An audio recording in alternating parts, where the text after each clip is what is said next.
Coucou, j'espère que tu vas bien. Au fait, je viens continuer l'histoire parce qu'il y a la pression.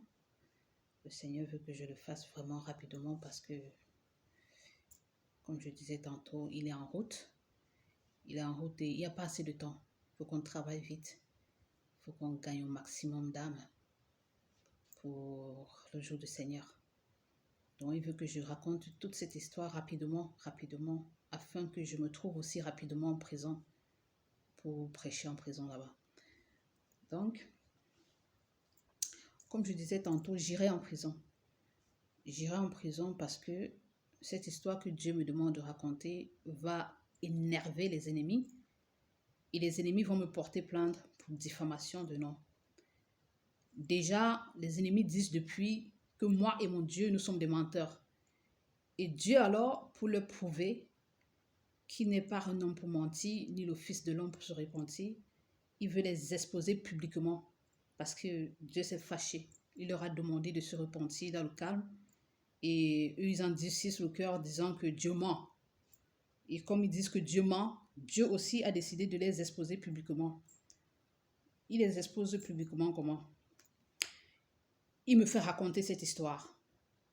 Et comme je raconte cette histoire, les ennemis seront fâchés, ils vont me prendre et me jeter en prison. Et moi, j'irai en prison prêcher. Et quand j'aurai fini ma mission en prison, Dieu va frapper la bouche de l'un des ennemis. Parce que parmi les ennemis qui vont me jeter en prison, mon mari sera à l'intérieur. Et Dieu va donc frapper la bouche de mon mari et il va confesser. Lui, en confessant, il ne va même pas se rendre compte qu'il est en train de confesser. Et Dieu veillera à ce que sa confession se sache. Pas toi qui es en train de m'écouter ici. Je ne sais pas comment Dieu va faire, mais Dieu veillera à ce que ça se sache. Toi qui m'écoutes là maintenant, tu seras au courant de sa confession.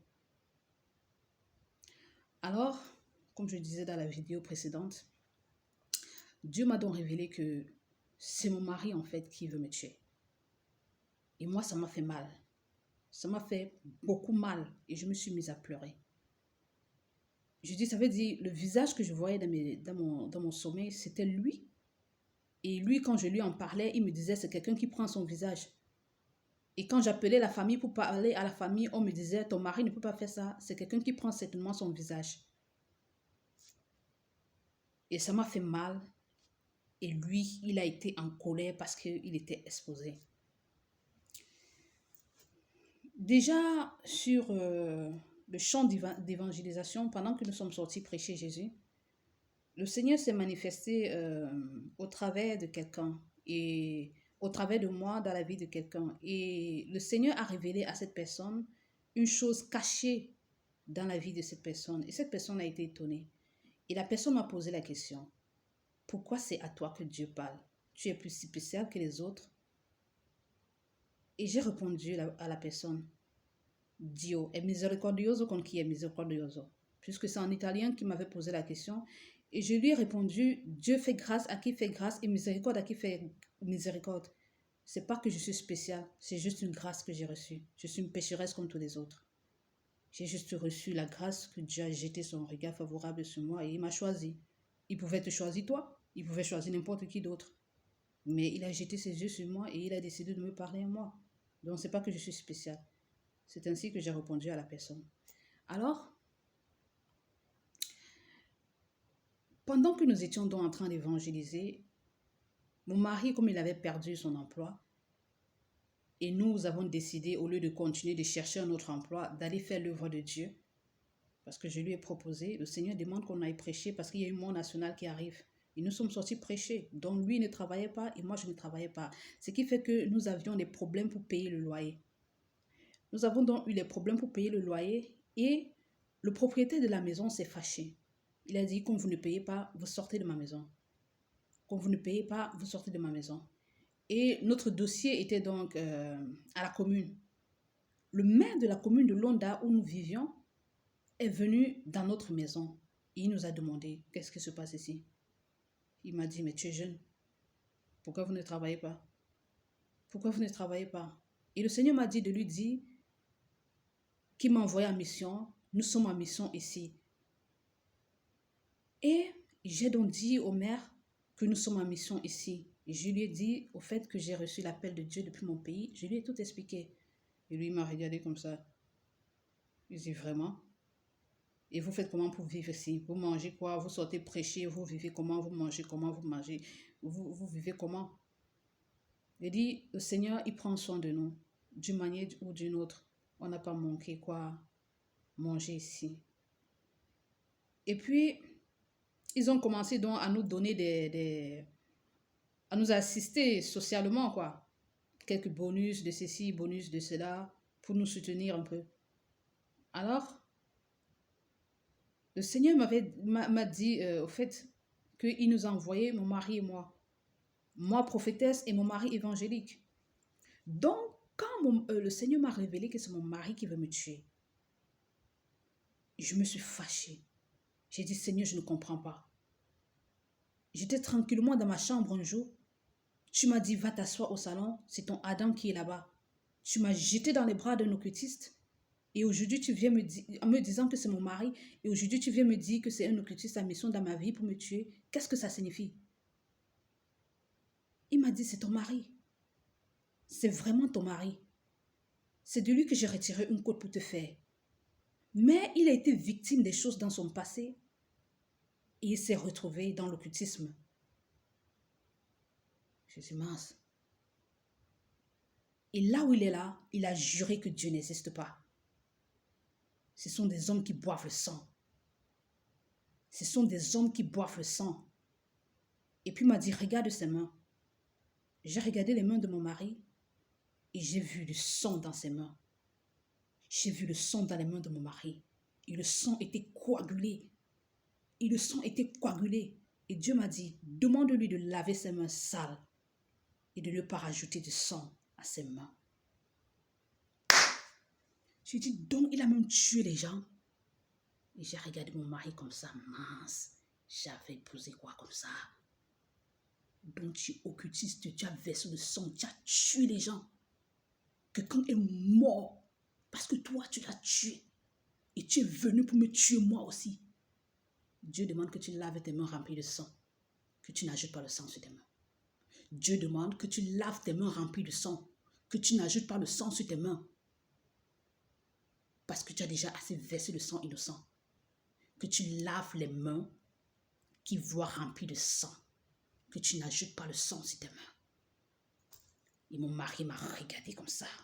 Ses yeux étaient rouges. Pour la première fois, le doux visage angélique qui me montrait à la maison tous les jours. Il faisait comme ça, comme un ange. Tu dis, chérie, ceci. Comme un ange. Tu dis que, hey, maman, j'ai gagné un mari calme, un mari ceci, un mari cela. Donc, moi et lui, on n'avait aucun problème en dehors de ce côté sexuel. Donc, il était tellement angélique, un homme ange, un homme calme, un homme, tu dis n'importe quoi, il fait, tu demandes n'importe quoi, il donne, il est calme, tu ne peux même pas soupçonner un seul instant qu'il peut tuer la mouche. Et quand le Seigneur m'a donc demandé de lui passer ces paroles, j'ai vu ses yeux rouges. Rouge, le jar, il veut me dévorer. C'est là que Dieu me révèle donc que depuis que tu es ici dans cette maison avec lui, il fait tout pour te tuer. Et moi, je veille. Il te tend un piège ici, je te fais passer là. Il te tend un piège là, je te fais passer là. Il allait jusqu'à t'empoisonner. Rappelle-toi, un jour tu as cuisiné et vous avez mangé. Et le soir, vous avez mangé. Tu as chauffé le repas le soir, vous avez mangé. Il allait faire le café. Il a fait le café et il t'a servi du café. Et quand tu allais prendre le café pour boire, tu as vu quelque chose à l'intérieur comme du plastique. Et tu lui as demandé, mais qu'est-ce qui est entré dans ce verre comme ça? Regarde, il y a quelque chose dans ce verre. Et lui, il t'a dit, fais voir. Et tu as retiré ce qui était dans le verre, dans le café et tu lui as montré.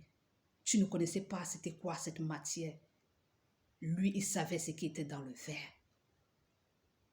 Mais ce n'était pas erreur que c'était entré. Pourquoi? Il avait bouilli ton café avec un poison.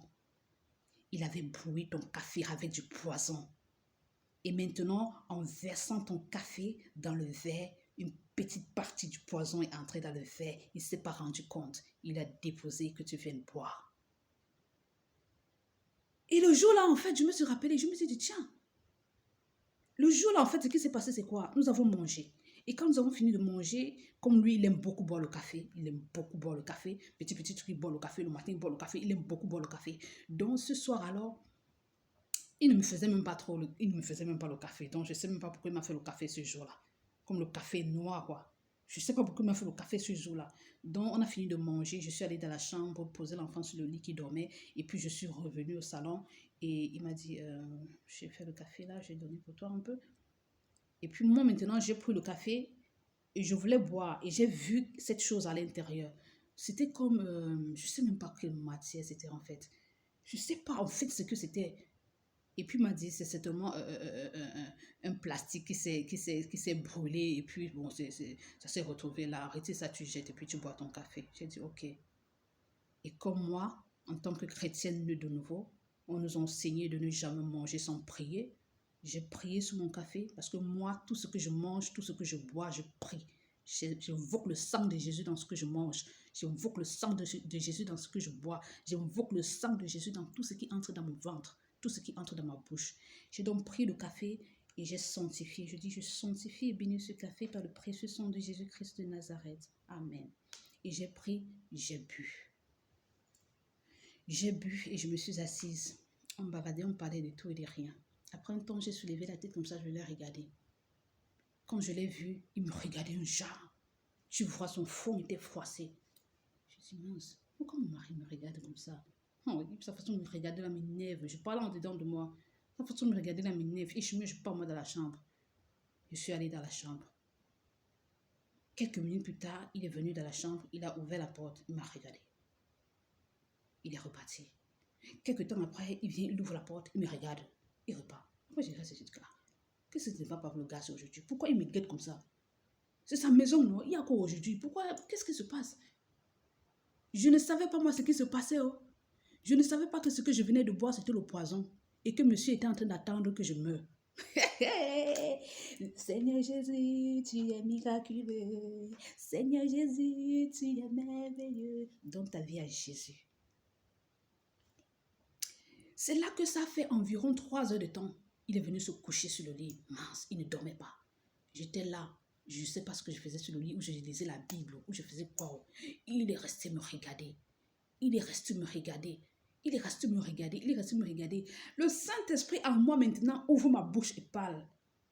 S'ils boivent quelques breuvages mortels, cela ne leur fera point de mal.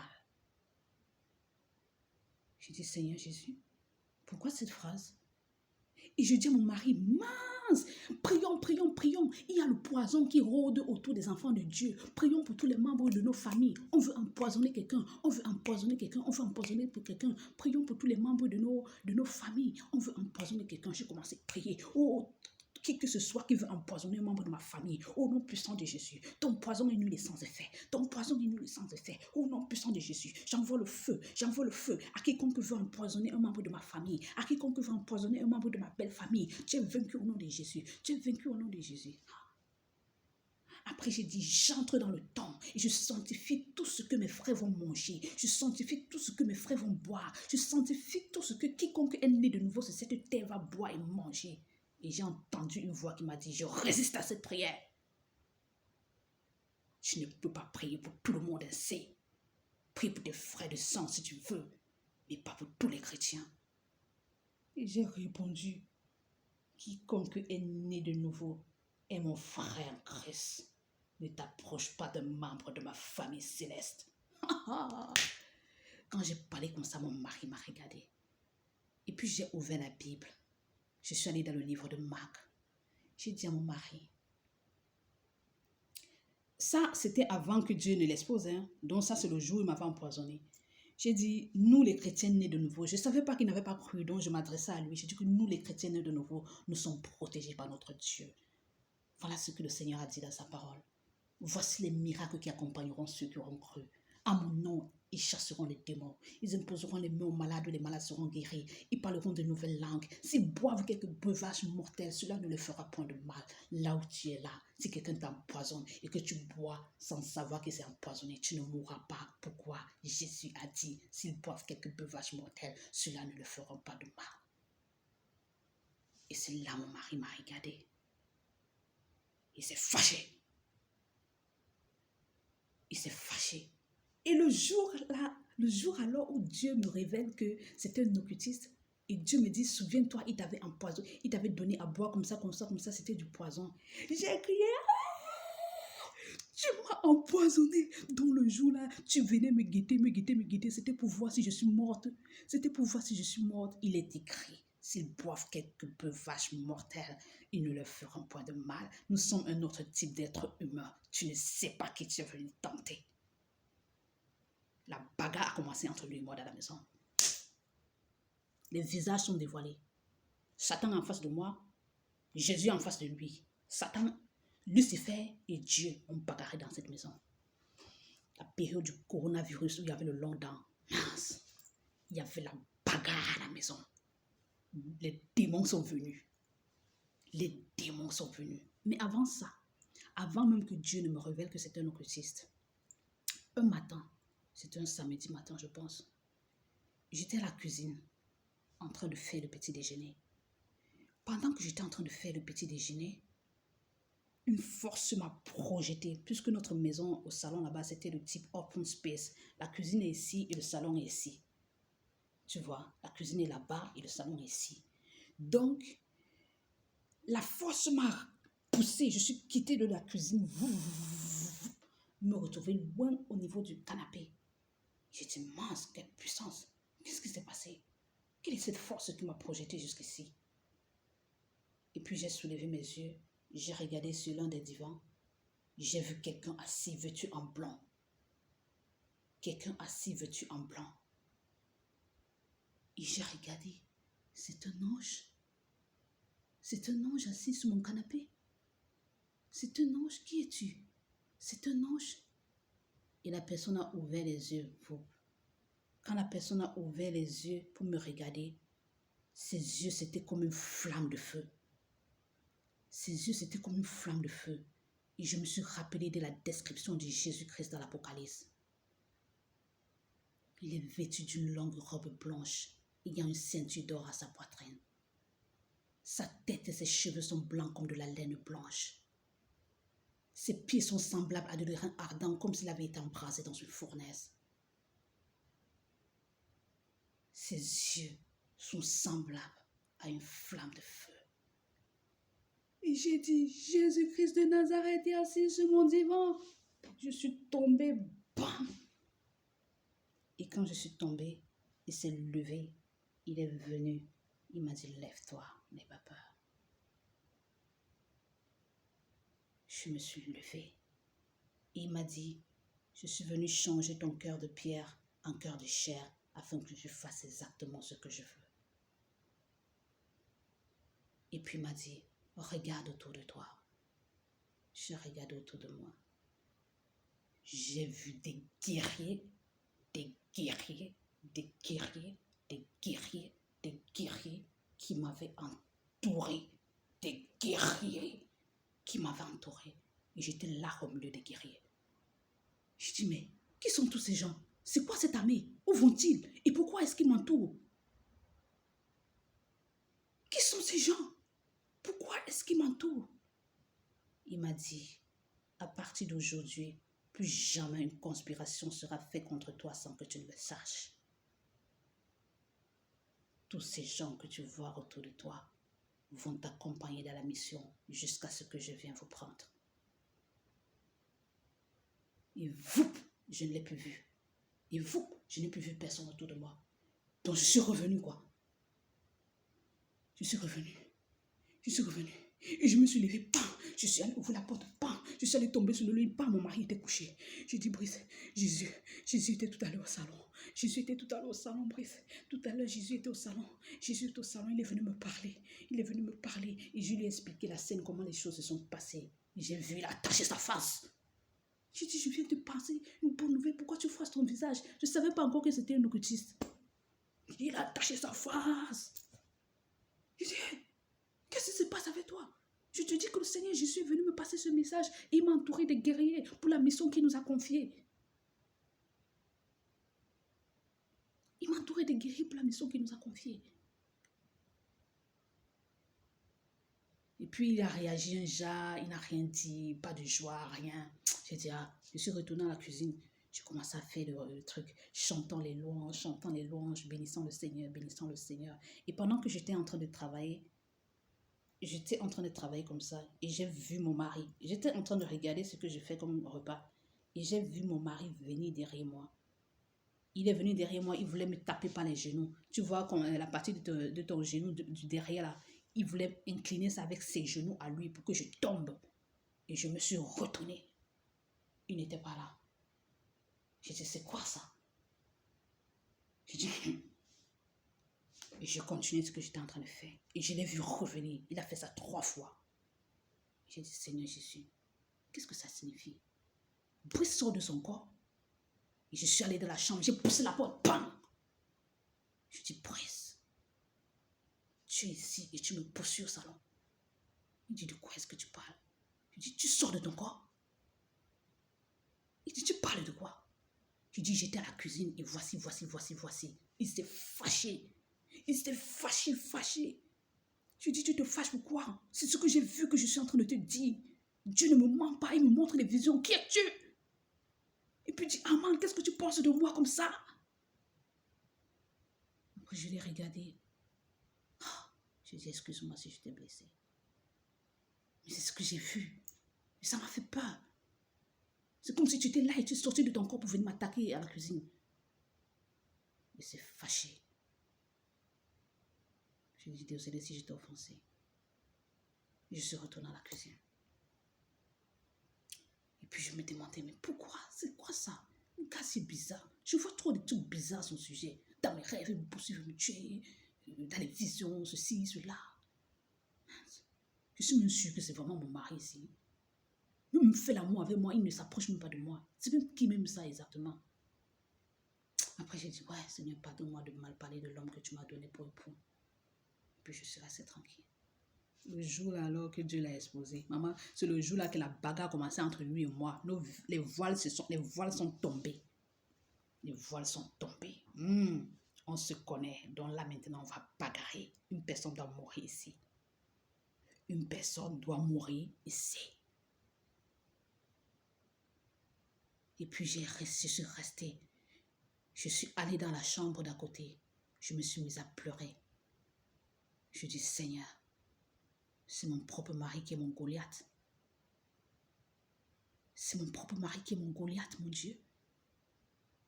Donc moi, je vais tuer mon mari ou mon mari va me tuer. Et puis Dieu m'a dit, comment peux-tu penser que je sois méchant à ce point? Je dis, Seigneur, je t'ai traité de méchant. Comment peux-tu penser un seul instant que je peux te jeter dans les bras d'un homme afin qu'il te tue ou qu'il te tue, disant qu'il est à côte, qu'il est à moitié? J'ai dit, mais qu'est-ce qui se passe alors? Moi, je ne comprends rien. Tu m'as dirigé dans ses bras disant que c'est mon Adam. Et j'arrive ici là, tu me dis que c'est un occultiste à mission dans ma vie pour me tuer. Qu'est-ce qui se passe? Oui, je t'ai donné cet homme en fait. Parce que je connais son futur. C'est un évangéliste. Il va croire que je suis le Messie. Et ensemble avec toi, vous allez continuer ma mission. La bataille n'est pas physique. La bataille physique était celle du commencement dans la Genèse. David devait tuer Goliath physiquement. Mais ici, c'est une bataille spirituelle. Soit il te ramène en enfer en te faisant régner mon nom, soit tu le ramènes à moi en le faisant confesser mon nom. Rapporte-moi la tête de cet incirconcis dans le royaume des cieux.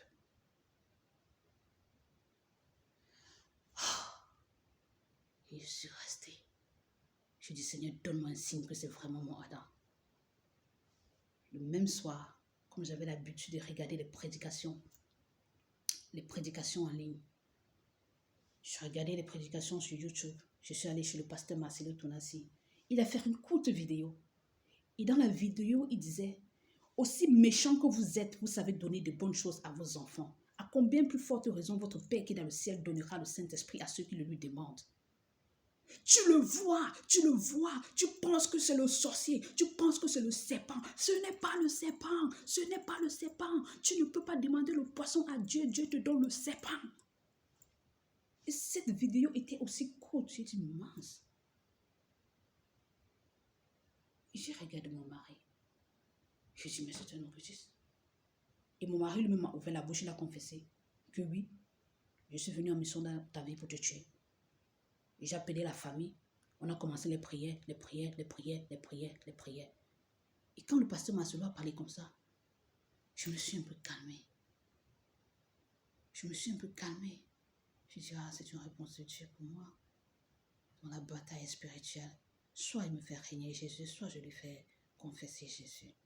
Vrai, le gars, s'il est allé se baptiser, il a eu le culot d'entrer dans les eaux du baptême sans confesser Christ. Et je lui ai demandé, pourquoi est-ce que le jour où nous sommes allés à l'église, tu t'es levé, fait semblant de donner ta vie à Dieu? Et il m'a répondu, je l'ai fait parce que c'était l'unique manière pour moi de te conquérir et de t'épouser. Puisque tu m'avais dit que si je veux marcher avec toi, je dois suivre ton Dieu. Et j'étais obligé de faire semblant de suivre ton Dieu. Et j'ai dit oui. Et tu n'étais pas arrêté là. Tu t'es moqué de Dieu en entrant dans l'eau et en sortant de l'eau. Quel kilo! Quelle audace! Et puis j'ai entendu Dieu dire, dis-le lui, ne vous y trompez pas. On ne se moque pas de Dieu. Ce qu'un homme aura sémé, il le moissonnera aussi. Et je lui ai passé les paroles du Seigneur. On a donc commencé là. Et j'ai entendu, j'ai commencé les prières, j'ai appelé ma mère, j'ai appelé la famille. J'ai dit que c'est grave, c'est un occultiste, Voici. On l'a appelé. On dit que Brice, qu'est-ce qu'on entend? Il dit oui, dans mon passé, j'ai eu à faire des choses avec des amis, dans les esprits des eaux et les esprits des bouddhistes, ceci, cela. Et oui, maintenant, je renonce. J'étais en mission pour tuer la servante de Dieu qui est votre fille, et ceci et cela. Et c'est maman. Ce n'est pas de mari qui était mon Goliath, ma.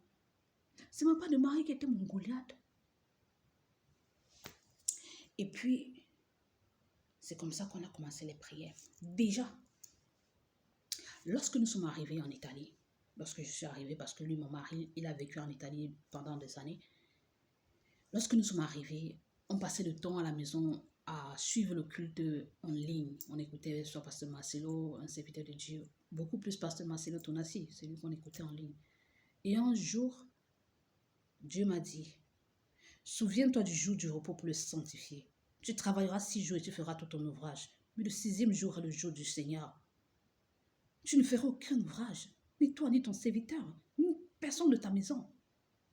Va à l'église. J'ai dit, mais Seigneur, moi je ne connais pas d'église pentecôtiste ici. Et Brice lui-même, depuis qu'il est ici en Italie, il n'est jamais allé dans une église pentecôtiste. Tu sais que c'est au Cameroun là-bas il t'a donné sa vie. Il m'a dit, ne restez plus à la maison. J'ai dit qu'on écoute le culte en ligne avec le pasteur Marcelo. Il dit, non, c'est en ligne que tu vas donner tes dîmes et des offrandes. Va à l'église. J'ai dit, on va donc aller dans quelle église? Je suis donc allée voir Brice et je lui ai dit, le Seigneur demande qu'on aille à l'église le dimanche. Alors, cherchons les églises en ligne pour voir là où il y a une église qui sert le Seigneur Jésus comme nous. C'est ainsi qu'on a commencé à chercher. La même nuit, je dors, je fais un rêve. Et dans le rêve, je suis dans une église. Et dans cette église, je vois un homme noir avec une touffe de cheveux sur la tête, comme les parents gardaient les cheveux à l'époque. Et il parlait anglais. J'ai dit, mince, qui est cet homme? On garde encore les cheveux comme ça de notre époque-ci là. Mais c'est quoi son modèle? Il ne rase pas ça comme les gens de cette génération. Il a gardé sa coiffure là comme les gens de l'époque d'avant. Il était noir et un peu avec un gabarit, un genre. Il avait une fente. comme la mienne. Et puis j'ai dit, mais c'est qui ça? Et je fais quoi dans son église? C'est un anglophone. Je me suis réveillée. Je dis, Seigneur, c'est quoi ce rêve? C'est dans une église anglophone que tu veux nous envoyer? Je n'ai pas reçu de réponse. Alors, comme je fréquentais, j'allais à l'école de langue, je me suis levée le matin, en fait, puisque nous étions en train de prier Dieu de nous orienter dans l'église qu'il a choisie pour nous. On cherchait en ligne, mon mari cherchait en ligne, et bon, on cherchait en ligne une église dans les parages où on pouvait aller adorer le Seigneur le dimanche. C'est ainsi que je suis allée à l'école pour faire mon cours de langue. Et dans le train, j'étais assise là, il y avait un gars juste assis quelque part, un Africain. Il m'a regardé, il a souri. Et j'ai aussi souri, il m'a salué, j'ai aussi salué. Après, il s'est levé, il est venu s'asseoir près de moi. Il a commencé à me parler, genre. Il m'a demandé c'est quoi ta nationalité, j'ai répondu, je lui ai demandé ta nationalité, il m'a répondu qu'il est du Ghana, et puis ceci, cela, et puis tout. Et puis je lui ai demandé, je suis en train de chercher une église pentecôtiste, une église de réveil, une église où on adore Jésus-Christ de Nazareth. Tu connais où je peux trouver une église pareille? Il me dit, tiens, dans mon église, nous sommes nés de nouveau. J'ai dit, ah bon, tu es né de nouveau? J'ai dit, mais c'est magnifique, s'il te plaît, j'aimerais venir dans ton église. Il m'a dit, donne-moi ton numéro. J'ai dit, non, je ne donne pas mon numéro de téléphone aux gens. Mon mari n'aime pas que je donne mon numéro aux gens. Donne-moi ton numéro à toi et je vais donner ton numéro à mon mari et mon mari va t'appeler. Tu as compris? Comme ça, on va venir dans votre église. Il a dit, d'accord. C'est ainsi qu'il m'a donné son numéro. Et le prochain arrêt, c'était où il devait descendre et on s'est séparés. Ciao. Voilà. Je suis donc rentrée avec le numéro et il avait son nom écrit sur ça, au SAS. Je suis arrivée, j'ai montré à mon mari. J'ai dit voilà. Il dit que son église, c'est comme ça. C'est son aîné de nouveau comme nous. Et là alors, c'est ainsi que nous sommes allés dans cette église. Dans le bus d'abord, j'ai croisé, mon mari et moi, nous avons croisé ce gars en fait. Et mon mari, le gars, il nous a dit, dans notre église, il y a même une Camerounaise. Elle est Camerounaise comme vous. Il y a une Camerounaise dans notre église. Il dit, ah bon, il y a une Camerounaise dans l'église où on doit aller là? Il a dit, oui, il y a une Camerounaise. Elle s'appelle Olivia. Attendez, j'appelle la fille. Comme ça, je vais vous mettre en contact avec la fille. Et comme elle va nous aider, comme ça, dimanche, vous allez descendre à l'église ensemble avec elle. Maintenant, alors, le gars prend le téléphone, il lance l'appel. Il était près de moi. Il a lancé l'appel et j'ai entendu la voix d'une femme répondre. Ce que la femme parlait, en fait, j'attendais parce que j'étais près du monsieur.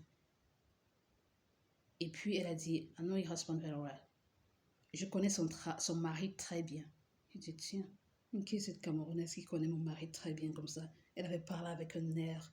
J'ai ressenti de la voix. Je dis, c'est nous les femmes avec la jalousie. J'ai dit un truc là tout de suite. Sa manière de dire, je connais son mari très bien. Ils m'ont fait, j'ai regardé mon mari. Et puis elle a dit, passe-le-moi. Le gars a pris le téléphone, il a dit, la fille, elle dit qu'elle te connaît. Elle s'appelle Olivia. Et le gars, mon mari a pris le téléphone, il dit, hey, Olivia, tu étais pentecôtiste? Donc tu étais des églises de réveil? Elle dit, oui, je suis de ces églises-là. Ok, dimanche alors, on va partir ensemble et badadi badaboum. C'est comme ça que ça s'est passé. Nous sommes donc arrivés dans cette église. On arrive donc dans cette église. Il y avait un jeune pasteur là qui prêchait. Il prêchait. Et là, il nous a donc dit que le révérend de l'église, en fait, devait venir en visite dans la ville où nous étions, Florence. Il devait venir en visite dans la branche de Florence. Donc, le jour où le révérend devait donc arriver, il est venu. Ce jour-là, nous sommes arrivés. Et on était dans la salle, on chantait. Et on a dit, oh, le révérend arrive, tout le monde debout, le révérend arrive. Oh, les acclamations, oh, le révérend. Le révérend vient, il passe. Je regarde le révérend. J'ai l'impression de le connaître. Je dis, mais je connais cet homme. Je le disais au fond de moi. J'ai dit, je connais cet homme. Et je vais toucher mon mari. Je dis, mais je connais cet homme. Après, je dis, mais je connais cet homme. Oh, j'ai déjà vu ce visage. C'est un Camerounais, c'est qui? Je connais ce visage. Et hop, je me rappelle que Dieu me l'avait montré en rêve. Avec sa touffe de chevelure, sa fente et son teint noir. Dieu m'avait montré le révérend de la branche dans laquelle nous étions en train d'aller. Il avait plusieurs branches dans le pays en fait. Et puis j'ai dit, oh, Brice, nous sommes au bon endroit. Voici l'église que le Seigneur Jésus m'avait montrée en rêve. C'est cet homme que j'avais vu dans les rêves. On va persévérer dans son église parce que c'est ici que le Seigneur Jésus nous envoie. Il a dit d'accord. Et puis le Seigneur m'a dit, après le culte, quand les gens sortaient donc pour aller saluer, après le culte, les gens sortaient pour aller saluer le révérend, les gens sortaient pour aller saluer le révérend. Dieu m'a dit, salue-le comme les Indiens. Je dis, Seigneur, salue-le comme les Indiens. Moi, j'avais l'habitude de regarder les films hindous. Et leur façon de saluer, en fait, quand ils venaient saluer un supérieur, ils viennent, ils touchent ta chaussure et puis ils passent la main sur la tête comme ça en signe de révérence. Et moi aussi, j'aimais bien les façons-là. Moi, j'aimais bien ça. J'ai dit, waouh, ils aiment ça. Alors, j'ai obéi à Dieu. Je suis partie. Les gens saluaient, les gens saluaient. Lorsque moi, je suis arrivée avec mon mari a salué. À mon tour de saluer, j'ai posé ma main sur sa chaussure et j'ai passé ça sur la tête comme ça. Et j'ai passé ça sur la tête comme ça. Et alors, il est parti. Il est parti dans la branche où il était et le séminaire était bien, tout s'était bien passé. C'est comme ça que nous, on a commencé à persévérer là-bas. On a donc commencé à persévérer là-bas. Un jour, alors, notre pasteur, en fait, qui était là, il est parti. Et on a envoyé quelqu'un d'autre, plus jeune que lui-même. On a envoyé quelqu'un d'autre. Il est venu. Et celui-ci est donc arrivé et il est venu nous rendre visite à la maison. Et le jour où il venait nous rendre visite, il est venu avec cette sœur de l'église, en fait, Olivia. Olivia, salut. Salut, Olivia. Salut, Olivia. Je sais que tu es abonnée ici et que tu me regardes. Salut, salut. Tous ceux qui se sont moqués de Dieu, Dieu va vous exposer publiquement. Alors,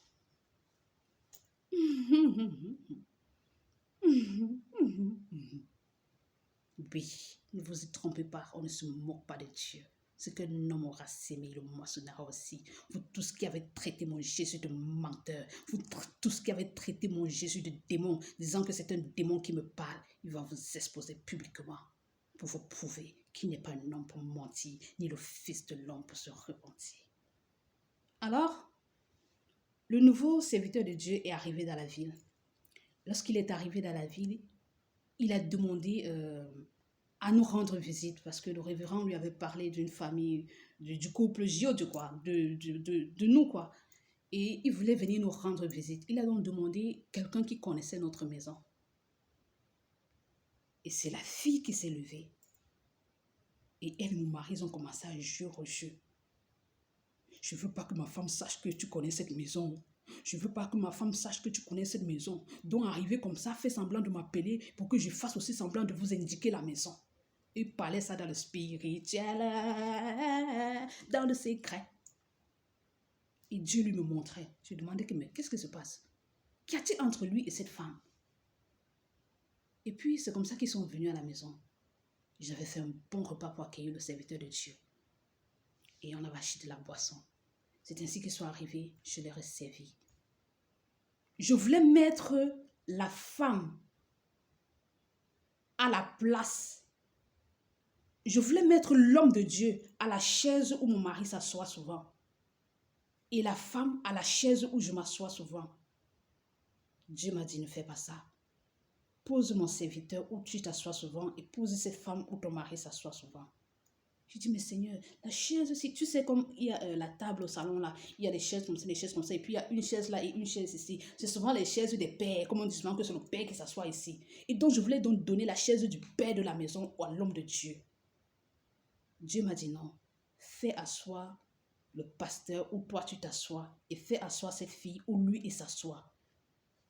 Je dis, Seigneur, pourquoi? Mais ça c'est la chaise c'est la chaise honorable pour... Il dit, fais ce que je te demande. Je ne comprenais pas pourquoi Dieu me demandait de faire ça.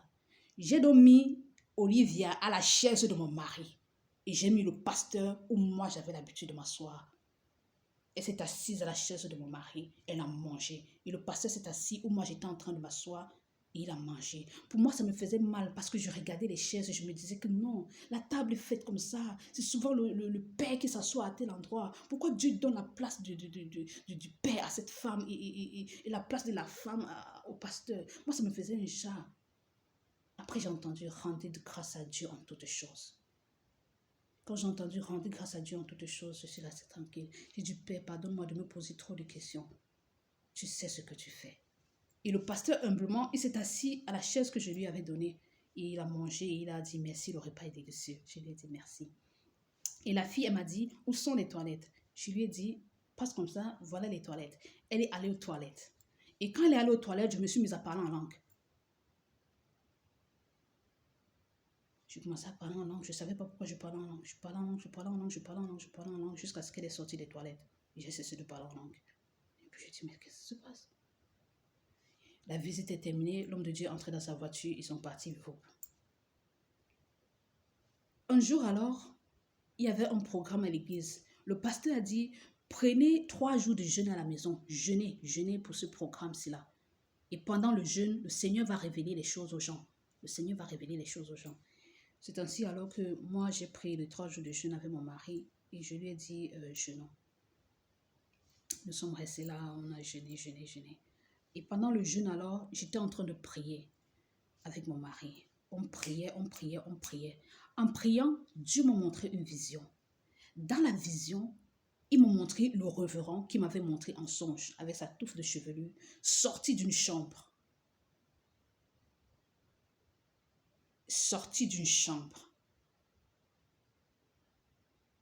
Et quand il sortait de cette chambre, il était pieds nus. Il est sorti de la chambre et ses chaussures étaient à l'entrée de la porte. Donc, un peu comme quand tu pars quelque part, tu retires tes chaussures, tu entres et en ressortant, tu portes tes chaussures. Donc, il sortait de cette chambre, il a ouvert une porte, il sortait de là, et il a porté ses chaussures qui étaient à l'entrée de la porte de cette chambre où il sortait. Et puis, j'ai entendu une voix dire,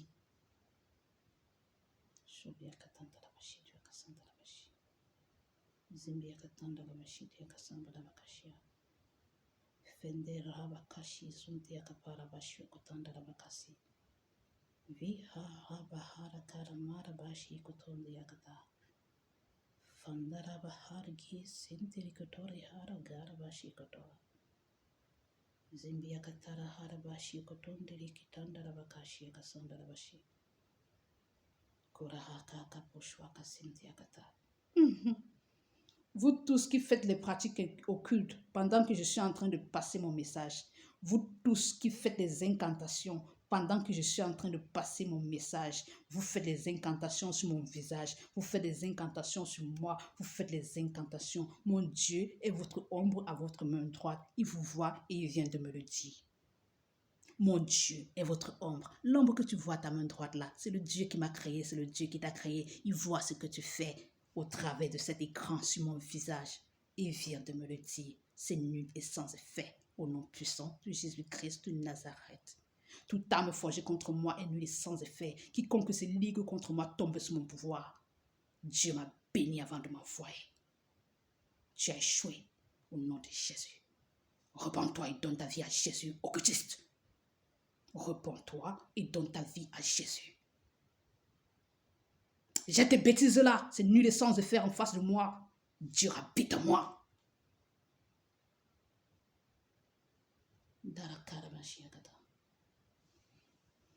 Comme je disais tantôt,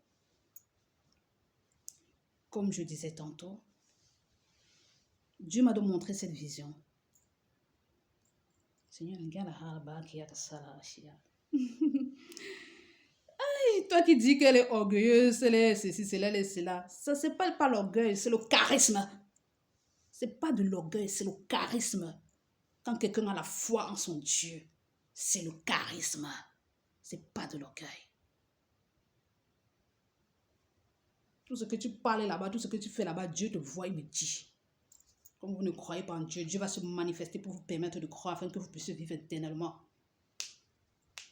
Alors, Dieu, maintenant, il m'a fait voir cette vision. Et dans la vision, alors, Le révérend sortait d'une chambre d'adultère, d'après ce que Dieu me révélait. Le révérend sortait d'une chambre d'adultère. Et une voix a parlé depuis le ciel. Retirez-lui ses chaussures et faites porter ses chaussures à quelqu'un d'autre.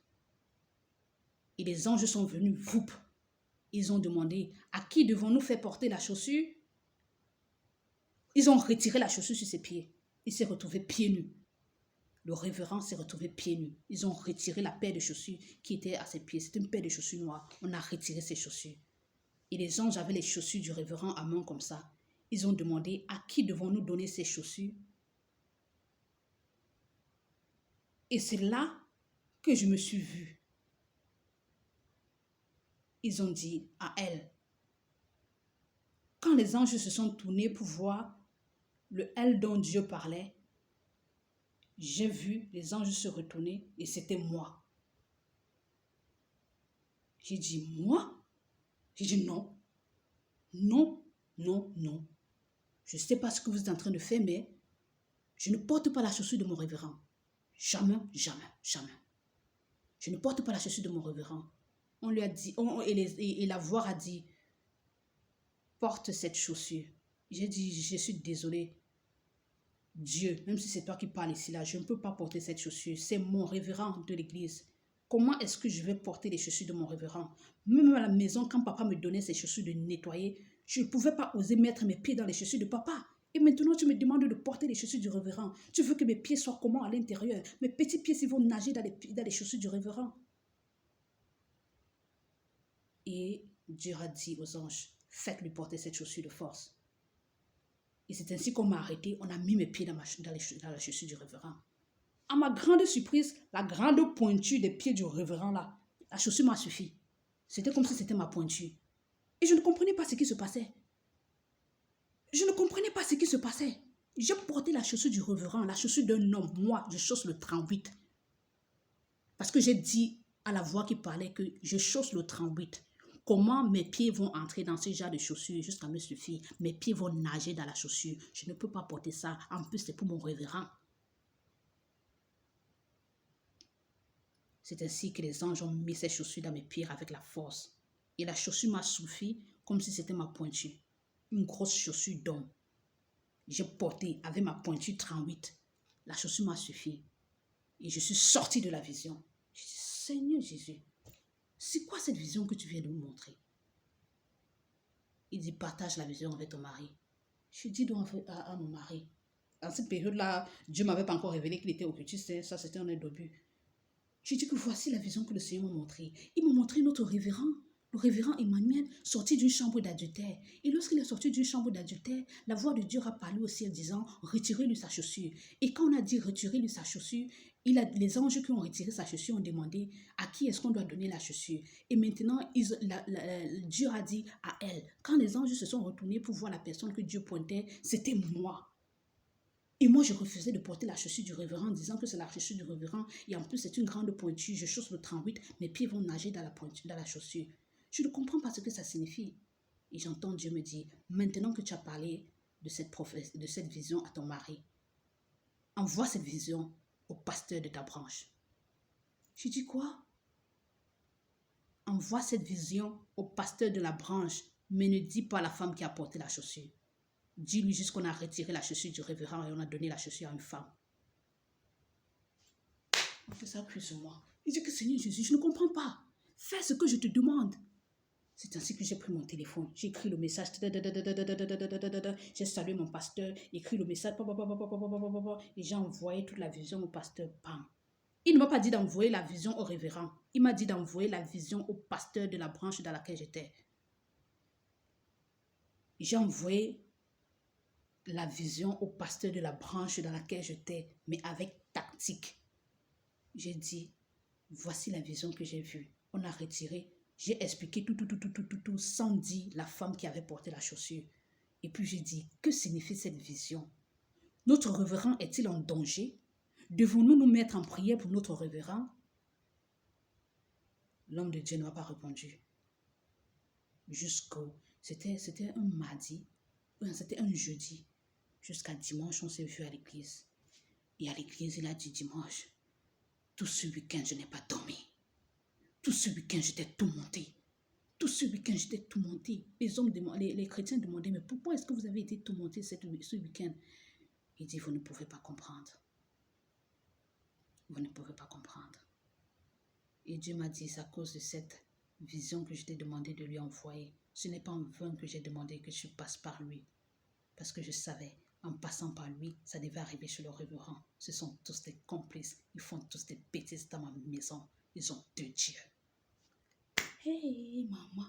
Il dit, hey, donc le pasteur c'est ici comme ça, il a un autre Dieu derrière lui. Donc le révérend est là-bas comme ça, il a un autre Dieu derrière lui. Et ils disent que c'est Jésus qu'ils sont en train de servir. Pourtant, ils sortent dans les maisons des marabouts, des faux dieux, d'autres dieux. Hey. Et j'ai fermé ma bouche, poum. J'ai fermé ma bouche, poum. Et Dieu maintenant, il dit, je vais te le prouver. Et maintenant, pendant que le pasteur donne sa prédication, un temps il s'arrête. Il dit, l'adultère, ce n'est pas toujours qu'un homme couche avec une autre femme.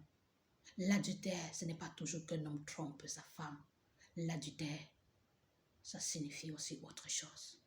Et puis il a baissé sa tête. Et puis il a relevé sa tête. Et puis il a continué sa prédication. En fait, il était troublé ce dimanche.